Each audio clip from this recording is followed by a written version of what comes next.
Bonjour à toutes et à tous. Aujourd'hui, je voulais vous faire une petite vidéo sur un livre que je suis en train de lire actuellement, qui s'appelle Le ciel, ses merveilles et l'enfer, d'après ce qui a été entendu et vu par Emanuel Swedenborg. Je vous le montre là, tac. C'est un livre assez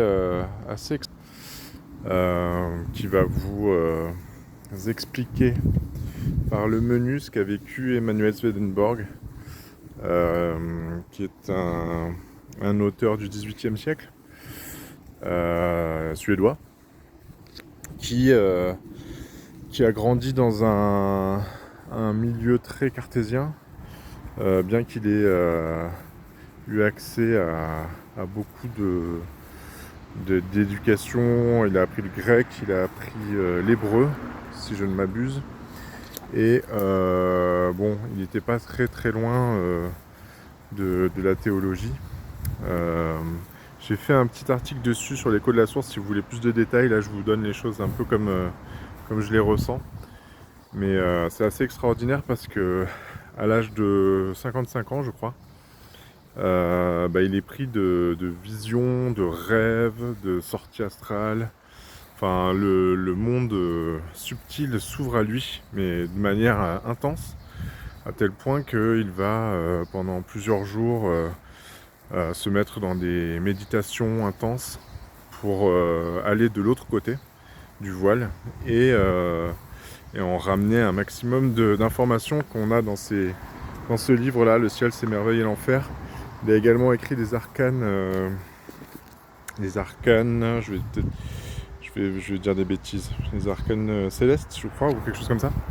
Pareil, dans l'écho de la source, vous trouverez les références dans un article que j'ai mis en ligne. Mais si je voulais vous en parler, c'est parce qu'il y a plein d'informations hyper intéressantes dans ce livre sur les mondes angéliques et sur les rapports qu'il y a entre les mondes angéliques et nous-mêmes.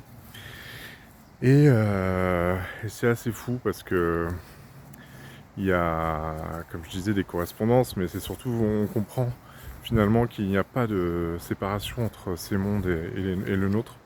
Bien que nous, on soit vraiment dans cette impression qu'on est très loin, on appelle l'au-delà, cet espace qui nous semble accessible uniquement que lorsqu'on est mort.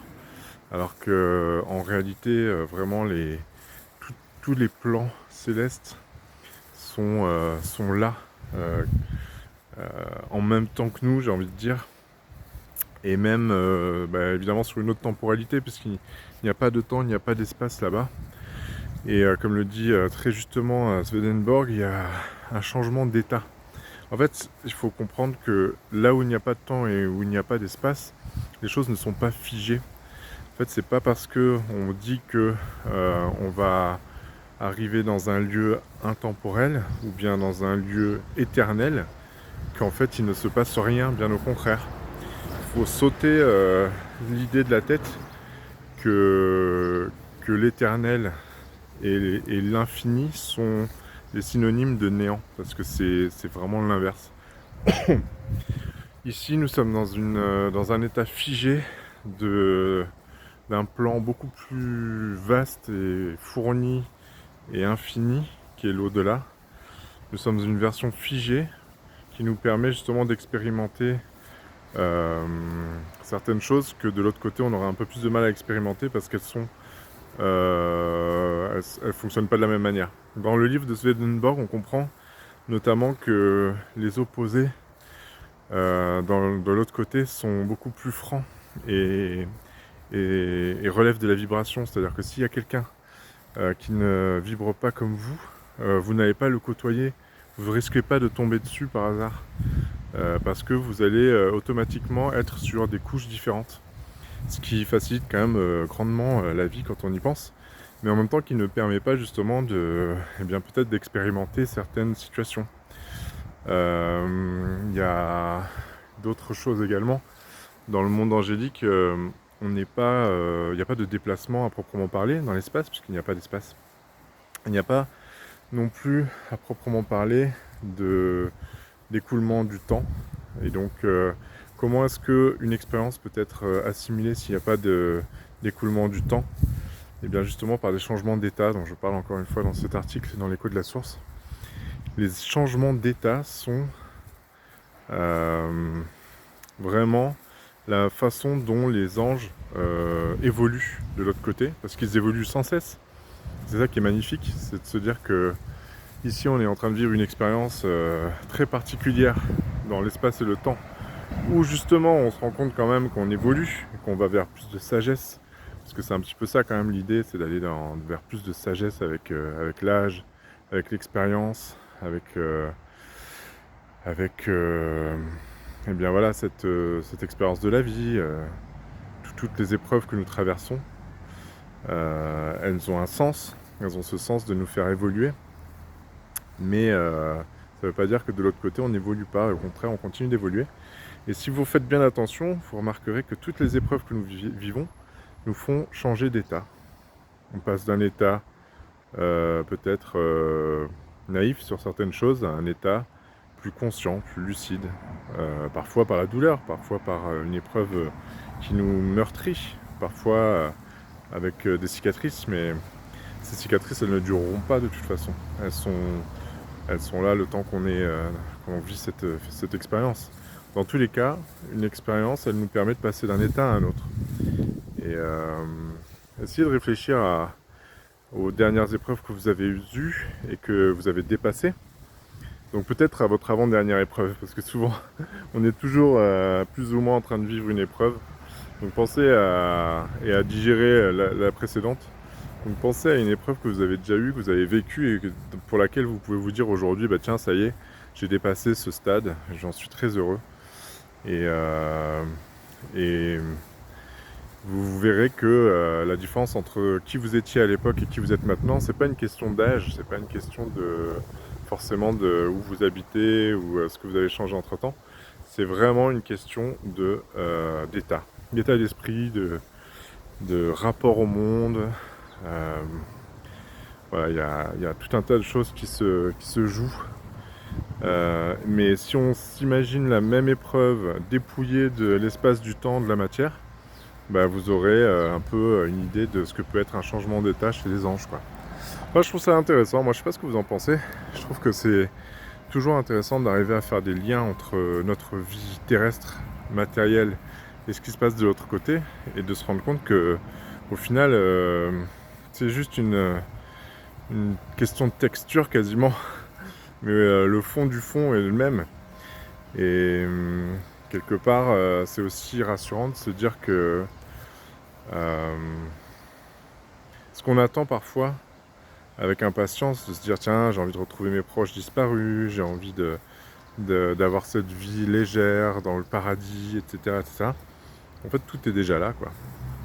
Tout est déjà là, à condition qu'on arrive à se défaire de toutes nos impressions, tous nos désirs extérieurs, tout ce qui nous parasite finalement, notre accès à l'essentiel, à cette étincelle qu'on a en nous. Je pense que c'est vraiment là la clé, c'est de se souvenir en permanence que tout est là en nous, quoi, et qu'il ne faut pas se perdre dans tout ce qui est extérieur à nous, ni les peines, ni les désirs, parce que vraiment l'essentiel c'est l'évolution que nous avons, qui nous rapproche petit à petit du maître et de Dieu, de la source. Et c'est en allant dans cette direction-là qu'on a de plus en plus de joie, de félicité, et que les choses prennent du sens et que les choses deviennent harmonieuses, parce qu'on monte en vibration naturellement et qu'on s'éloigne de tout ce qui nous déplaît, tout ce qui ne vibre plus avec nous, tout ce qui est désharmonieux, tout ce qui crée de la discorde, tout ce qui n'est pas dans l'harmonie, dans le plan divin, finalement, tout ce qui est loin de la beauté. Voilà. Donc écoutez, je vais vous laisser avec ça. J'espère que vous allez bien, que vous passez un très bon été. Il y a beaucoup de choses à venir entre le festival cet été et puis une rentrée avec beaucoup de nouveautés dont je vous parlerai sans doute d'une manière ou d'une autre. Donc pour l'instant, vous aurez compris que l'écho de la source, j'écris quand j'ai un peu de temps, mais c'est vrai que je suis tout le temps à droite à gauche. et j'ai beaucoup de choses à faire cet été. Donc restez à l'écoute. Et puis n'hésitez pas à m'envoyer un petit message si vous avez des questions ou si vous avez envie d'approfondir certains points. Et puis je vous rappelle que j'ai toujours les rendez-vous de la Voix de la Source qui sont disponibles jusqu'à la fin du mois de juillet gratuitement. J'ai déjà eu quelques rendez-vous là qui étaient très intéressants. J'aime beaucoup les échanges, les questions que certains d'entre vous ont. Et puis sans oublier qu'on est tous un peu voilà, un peu les mêmes personnes. Au fond de nous, on est la même chose. De toute façon, je suis convaincu de ça. Et donc de rencontrer d'autres parcelles du divin, c'est toujours intéressant. Et puis en tout cas, voilà, il n'y a pas de jugement, il n'y a pas d'essayer de se mesurer. Il y a juste essayer de voir si on a tous les éléments actuellement dans notre vie qui nous permettent d'évoluer, tout simplement, et surtout de n'avoir rien qui nous empêche d'évoluer. Parce qu'on s'ajoute beaucoup de choses dans la vie qui nous empêchent d'évoluer. Et on s'ajoute des contraintes, des problèmes, des addictions, des rancœurs, voilà, il y a des ou parfois ce sont des obsessions, ou bien d'être un peu têtu sur certaines idées parce qu'on pensait que les choses devaient se passer d'une certaine manière et qu'on ne voit pas comment elles pourraient se passer autrement. Donc c'est peut-être un peu le manque de lâcher prise parfois, enfin bref. Il y a beaucoup de choses qui font que ça peut être utile ou intéressant de temps en temps d'en parler à une tierce personne qui vous écoutera de manière bienveillante et juste pour le plaisir de éventuellement vous donner une petite piste qui vous permettra de débloquer la situation actuelle si jamais c'est nécessaire. Voilà. Allez, je vous embrasse et puis je vous dis à très bientôt. Salut!